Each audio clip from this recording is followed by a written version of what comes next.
All right, in this video we're going to be taking a look at Richmond, Virginia on the map. This way you can get an idea of where different neighborhoods and things are in relationships to downtown Richmond and other important landmarks like, say, the airport. You can also take another look at a video I did, which was a neighborhood tour of a few different places in Richmond. In that tour I hit Church Hill, I hit the Fan, the Museum District, and the near West End. That vlog, I could only get part of Richmond's kind of a pretty big geographically, so I just concentrated on areas north of the James River. I will probably in a separate video be looking at some neighborhoods and say Westover Hills and things that are south of the river, but in that vlog I only looked at north of the river. So that's it. We're going to take a look at Richmond on the map and we're getting after it right now.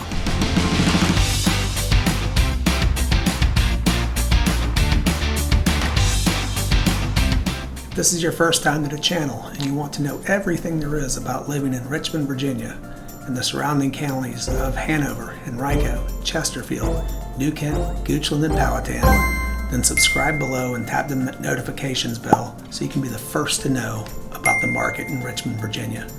My name's Scott Durnley with Joyner Fine Properties.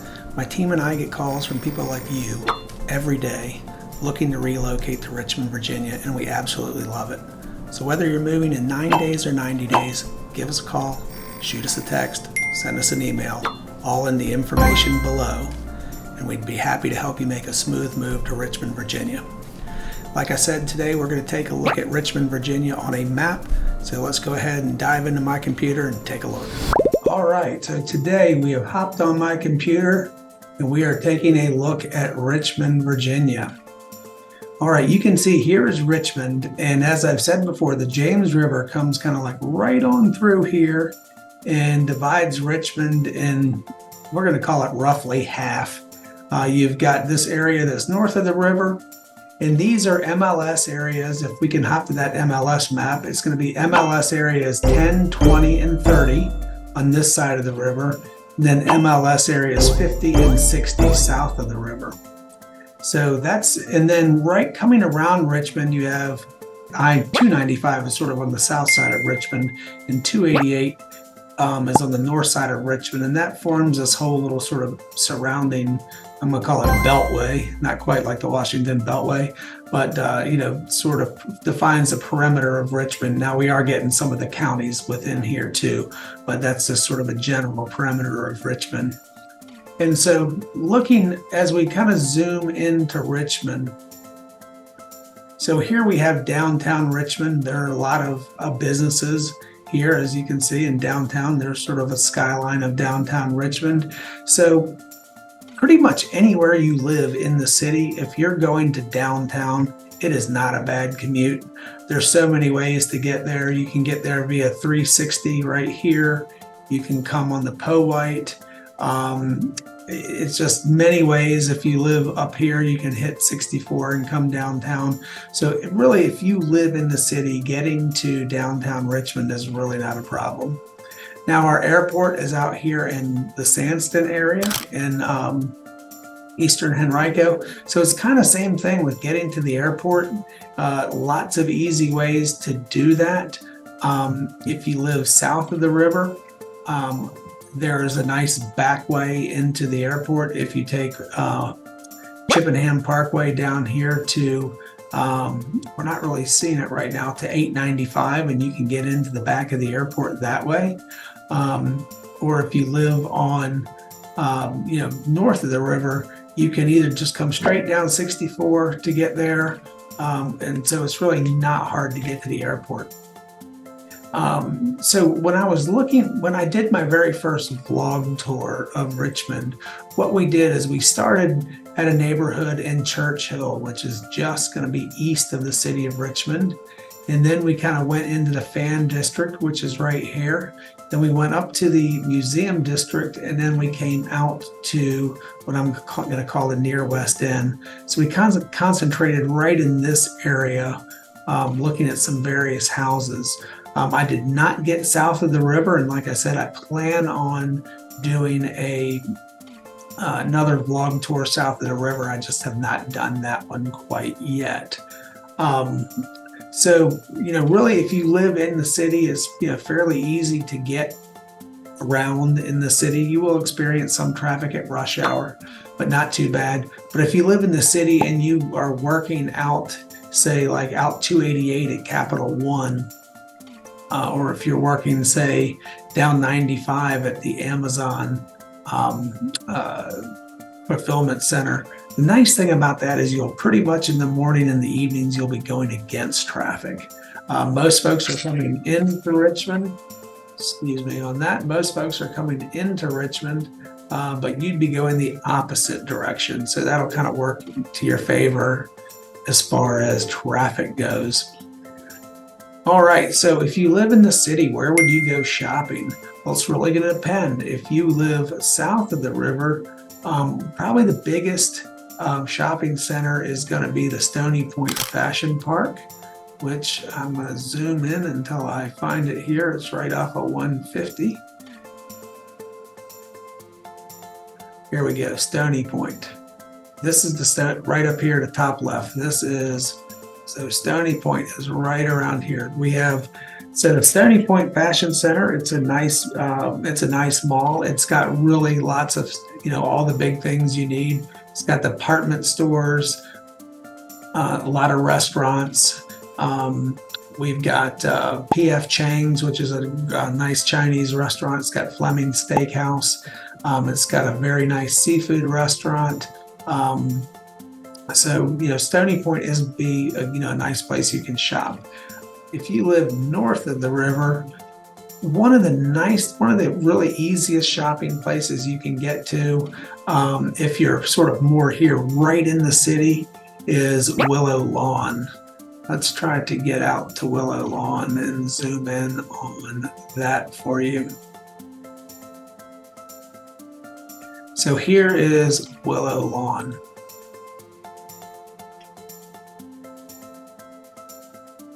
Right here. So Willow Lawn is going to have, again, lots of shops, lots of restaurants. You've got your Bath and Body Works, you've got Dick's Sporting Goods, you've got the GNC store, or Gold's Gym, you've got J. Crew, you've got Michael and Sons for arts and crafts, you've got Old Navy, you've got Rack Room Shoes, you've got Staples for your office supply. And almost most importantly is you've got an ABC store there in the mall. I'm kind of kidding about that, but in Virginia, if you want to purchase booze, it's got to be at an ABC store. Then you've got restaurants, you've got Cava, you've got your all-important Chick-fil-A, you've got Panera Bread, you've got pizza, you've got Vietnamese, a lot of good shopping options right here at Willow Lawn, and it's pretty central to, things that are downtown, and pretty central to the Fan, pretty central to the near West End. Now, of course, and I've said this in many videos, one of my very favorite shopping areas in all of Richmond is going to be Short Pump Town Center. So even if you live in the city of Richmond, it is very easy to hop right here on 64 and to head out to Short Pump to go to the Short Pump Town Center. It's maybe a 20-minute drive. Here it is right here, Short Pump Town Center, but super easy to access, and it is literally going to have everything you want shopping-wise. Let's just go through. We've got a couple department stores. We've got Dillard's and Macy's here at Short Pump. There's Ann Taylor. There's the all-important Apple store. We've got Banana Republic, we've got Brighton, we've got Crate and Barrel, Dick's Sporting Goods for your jewelry needs. So when it comes time to Christmas or your wife's birthday, you can go to Finks and Schwarzschild. For clothing, you've got Franco's Fine Men's Clothing, you've got The Gap, you've got J. Crew, Kate Spade. They have all the handbags. That's one of my wife's favorite stores.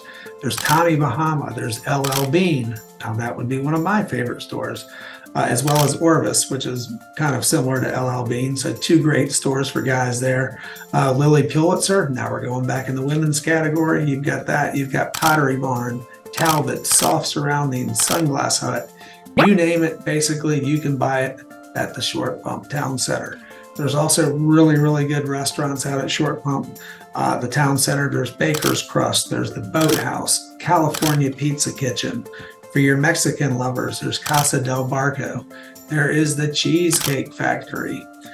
Gotta love that. There's Firebirds for steak. There's Texas de Brazil for steak. That is a Brazilian steakhouse and one of my all-time favorites. If you ever want to have a meat coma, Texas de Brazil is where you would go to get it. Maggiano's Little Italy, very good. Rock Bottom Brewery. One thing we're going to talk about in a little bit is Richmond and breweries. We have a ton of breweries in Richmond. That's really become a thing. You've got the Funny Bone Comedy Club. So just a short jump down the interstate from the city, and you can get to some great shopping down there. So if I actually want to stay in the city and dining, the Richmond's Fan District, again, I can't talk about everywhere there is to dine in Richmond because there's a million restaurants, but if you want a large cluster of fantastic restaurants, the Fan is where you would want to go. The Fan has got its little neighborhood bars and restaurants on literally every block when you get in the Fan. I'm going to go ahead and zoom in here, and we'll, as you can see, as I zoom in more, you're just going to start to see restaurants appear. This one right here, Shindigs. Oh my God, this is a bakery cafe. Unbelievable stuff there. Sidewalk Cafe has been one of my favorites for years. Sticky Rice to get your Asian food on. Really good. Bamboo Cafe. Then we have Mom Siam. This is Thai food. Cuba Cuba. This has been one of my favorites for years. This is a great Cuban restaurant. Gosh, as I zoom in farther and go street to street, we're going to find more and more. Bacchus. I absolutely love this one. One of my favorite Italian restaurants in all of Richmond. Very small if you want to get there. I plan on eating at the bar if you don't have a reservation, but it is well worth it. That is fantastic. Gosh, there are just so many as I come around. Joe's Inn and the Fan. Fantastic. Great stuff. I am going to try to find you one of my absolute favorites. Some of the best sandwiches in Richmond. You have to go just north of the boulevard and on Belmont. Here we go, Chiacos. I'm telling you, this is the biggest hole in the wall of all of Richmond. You go down about 3 steps and it's literally the basement below somebody's house. And they have a oven from the 1940s that cooks all the sandwiches. So it can take a little time because you're only going to get about 2 sandwiches in this oven at a time. But it is so worth the wait. These things are unbelievable. I'm going to, hopefully we can put up a picture of a sandwich I just got there called the Chiacas Downstairs. Unreal. Bandito's Burrito Lounge. I'm also a big fan of Mexican food. That's really good. As we come down into here, Blue Habanero, while we're on Mexican, this is really, really good authentic Mexican food. It's fantastic. Again, I could literally go street by street, block by block if I zoomed in more, and you will find a restaurant just about everywhere. But the Fan is really known for this. It is really good. And then if you want to just hop over just a little north, I'm going to zoom back out. We're going to go over to what's called Scott's Addition, which is right here at my cursor.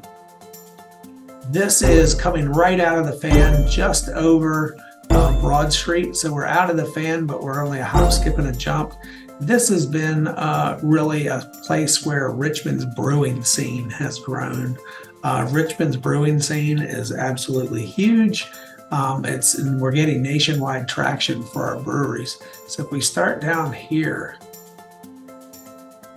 let's see if I can find a few of them. Mainline Brewery. This one is really good. They have something called the Hippie Happy Hour on Fridays, 4 to 6:30. They usually have an outside band and a great happy hour there. Then if you go just up the street, you've got Hardywood. These are within almost eyesight of each other. That Hardywood's a really good one. They also have a West Hampton location out in Henrico County, but Hardywood is excellent. let's see, there's one other right around here. I'm not finding it, but there's Castleberg Brewery that's right in this little triangle right here. As we slide over, this is the Diamond. This is where Richmond's Flying Squirrels play. That is our AA baseball team. They're a lot of fun. So if we slide right over here into this part of Scott's Addition, we have the Vale Brewing. It is absolutely fantastic. Let's come on in here. And again, you're going to see as I zoom in, there's also just really good restaurants in here. This Lucky AF is great Asian fusion. Wood Game, this is a great sports bar to catch a game. ZZQ Barbecue, this has been written up as some of the best Texas barbecue you can get, outside of Texas. This is really good. Let's see if we can get to some. There's several more breweries right in here. I just need to probably zoom in a little bit to find them. Again, we're finding more great restaurants. Fat Dragon, unbelievable. Boulevard Burgers and Brews, really good. Okay, so right here, Strange Ways Brewing. This is a really good one. I can't say enough about that one. Really good stuff. Let's see. I know there's a few more. There's also Ardent Brewery, and that's in here. I'm just not finding it right now for whatever reason. Here's Star Hill Beer and Rooftop Bar.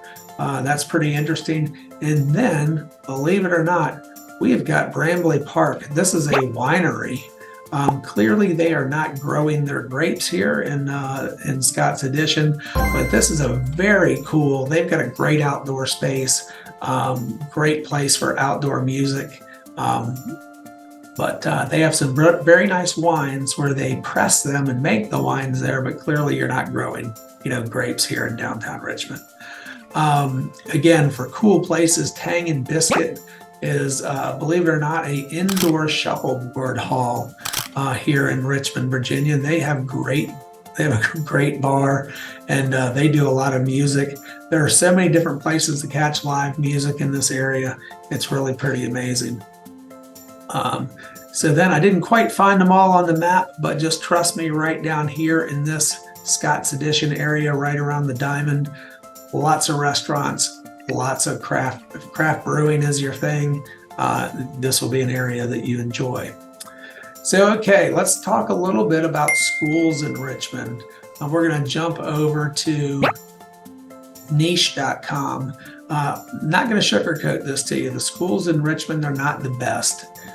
There's a few elementary schools that are, decent, but by the time you go to middle school and high school, you're probably looking at sending your kids to private school. That is, it's lucky because we have a lot of good private schools in Richmond, but on the flip side of that, you get a great education, but they are super expensive. And in Richmond, you're paying some of the highest taxes. Actually, you're paying the highest tax rate at $1.20 per thousand of anywhere in the Richmond area. So you would kind of hope for your money that you'd be getting good schools and not having to pay additional for private school. But unfortunately, that's not the case. So if you look at, if you put the Richmond area in the niche.com, and again, all of this needs to be taken with a little bit of grain of salt. And you need to do your own investigation. But all the surrounding counties, remember I said I serve all these surrounding counties. Goochland, the #1 county. Powhatan, #2 county. Chesterfield, the #3 county. Henrico, 4th best school district. Then we get the Colonial Heights, we get the Hanover. Again, we're not seeing the school, we're not seeing the city of Richmond school district in here. Prince George is weighing in at 7. New Kent is 8. Dinwiddie is 9. Again, Amelia is 10. Now we're kind of getting outside of Richmond, but basically I could probably scroll down for a while and we're not going to get to the city of Richmond. They're just not known for their good schools. Again, there's a few good elementary schools. Again, I would kind of also hop over here to greatschools.org, hop in Richmond, Virginia, and then you can go by school name. It's got a nice little map. But then you can look at some specific schools. Again, you might find one here or there that's pretty good, but overall, Richmond is not known for their schools. So looking into just some general stats on our real estate market, let's see if I can do that. We're going to jump over to Info Sparks. So one thing about living in the city, you're going to have a little bit more expensive homes versus the counties. If you look at our entire MLS over here on the right, our average home price is right at about $411,000. And if you're living in the city, you're a lot closer to $450,000. So we're about 5.6% higher in the city versus our entire MLS. I did a little bit of a breakdown. I looked at the 3 MLS areas for Richmond. I looked at sales in the last 90 days. So I looked north of the river in MLS areas 10, 20, and 30. So I'm trying to break Richmond down a little bit, north of the river, south of the river. So north of the river in areas 10, 20, and 30, in the last 90 days, according to our MLS, we had 409 sales.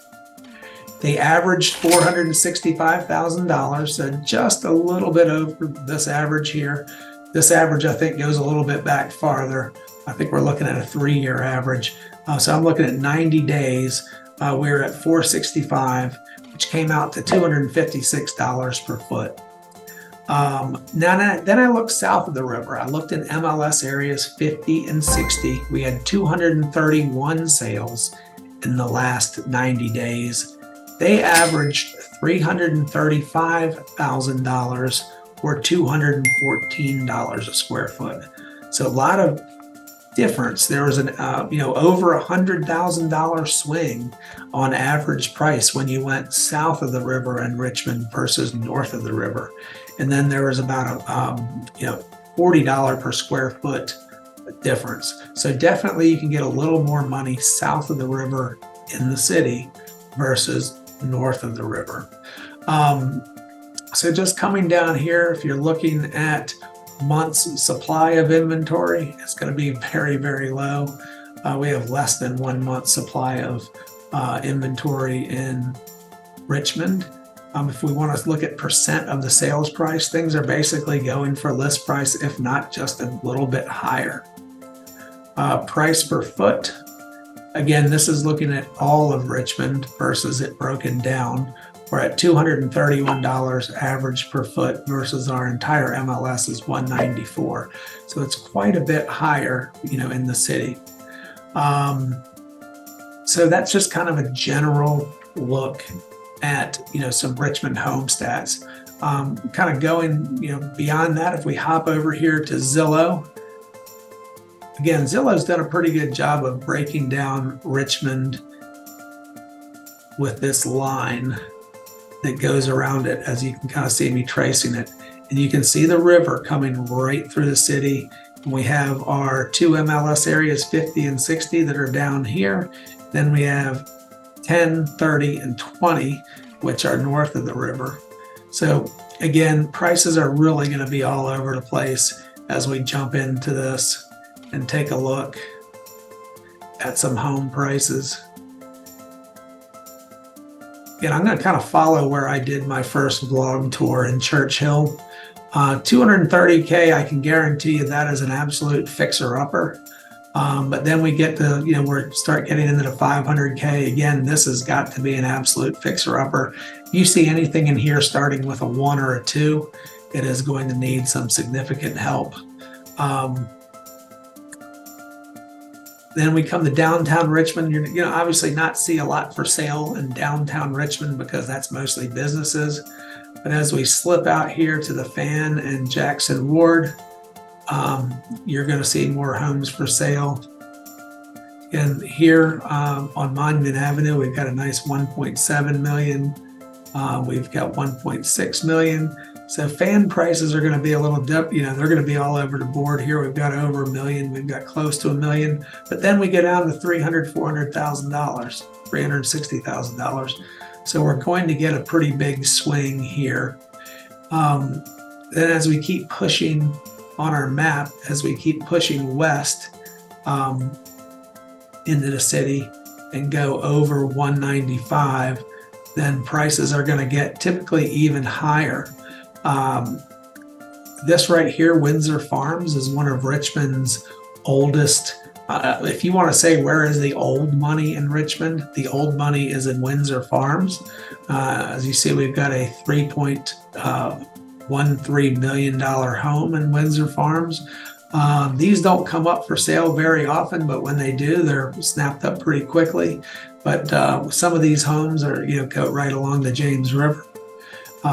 But that is, when we get out into this MLS area 20, around Mary Mumford High School, Mary Mumford Elementary, this is where we're going to get some of our highest dollar per square foot in all of Richmond. Then if we head south of the river, again, things do get a little bit better price-wise. It's going to be hard to kind of flip through here and go through all of them. But in general, once we get on this side of the river, your prices are going to get a little bit more reasonable than, say, north of the river. All right, well, I think we've hopped around and seen some things on the map, and we're going to head back to the office and wrap up this map tour of Richmond, Virginia. Well, I hope you enjoyed your map tour of Richmond, Virginia, and found some of this information helpful to you. Richmond is the capital of Virginia. It's not a big city, but it's big enough. We have lots of things to do. It's very rich in history. As most folks know, it was the capital of the Confederacy, so we have a lot of Civil War history here. So for your history buffs, that's really interesting stuff. We have some beautiful old architecture, so it's just a really neat city. So whether you're moving in 9 days or 90, give me a call, shoot me a text, send me an email, all in the information below. And until next time, I hope to show you around town.